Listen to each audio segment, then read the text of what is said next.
నిలబడలేనివాడు దేవుని ద్వారా వాడబడలేనివాడు. శోధనలో నిలబడగలుగుతావా? శ్రమలో నిలబడగలుగుతావా? పోరాటంలో నిలబడగలుగుతావా? అపవాది నిన్ను ఎదురుస్తూ ఉన్నప్పుడు can you stand? If you stand, God is saying I will give you victory. దేవుని వాక్యం చూసినప్పుడు బండ సందులో నిలబడగలిగిన వాడు ఒక్కడన్నా కలడా? God is looking for people who can stand no matter what happens.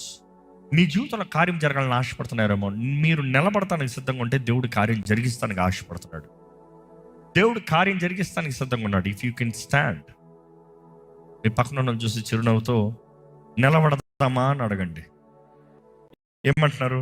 నిలబడేవాడు మామూలుగా నిలబడతానికి లేదు. వాక్యం చూసినప్పుడు సర్వాంగ కవచంలో సమాధానము, సువార్త, రక్షణ సువార్త ద్వారంగా కలుగుతున్న సమాధానపు పాదజోడులు అంట. ఈ పాదజోడులు చూస్తే ఈ రోమన్ శాండిల్స్ చూసినప్పుడు 2 పార్టీషన్గా ఉంటుంది. ఒకటి లెదర్తో ఉన్న మొత్తం ఒక చెప్పులాగా. ఈరోజు లెదర్ శాండిల్స్ మళ్ళీ ఫేమస్ ట్రెండ్. రోమన్ శాండిల్స్ అనేది ఇప్పుడు ట్రెండ్. ఫ్రీగా ఉంటుందంట, గ్రిప్ ఉంటుందంట. కానీ అదే సమయంలో ఇక్కడ చూసినప్పుడు వారికి ముందు కూడా ప్లేట్ ఉంటుంది. కానీ ఇది ధరించినప్పుడు వారి అజెండా ఏంటి? Why is it designed so comfortably? వారు ఎన్నో మైళ్ళు నడవాలి ప్రతిదినం.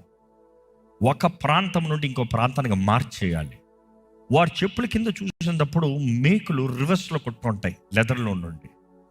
వారి కింద నడుస్తే రోమన్ సోల్జర్స్ కానీ మార్చ్ చేసుకుని వెళ్ళారా, ఆ స్థలం అంతా దున్నబడి ఉంటుందంట. చక్కగా దున్నే స్థలంలాగా అనుకుంటుంటే మొత్తం స్పైక్. ఎప్పుడైనా స్పైక్ షూ చూసిన వాళ్ళు ఉన్నారా? స్పైక్ షూస్ చూసినప్పుడు కింద మేకుల్లాగా ఉంటాయి. Roman soldiers చెప్పులకి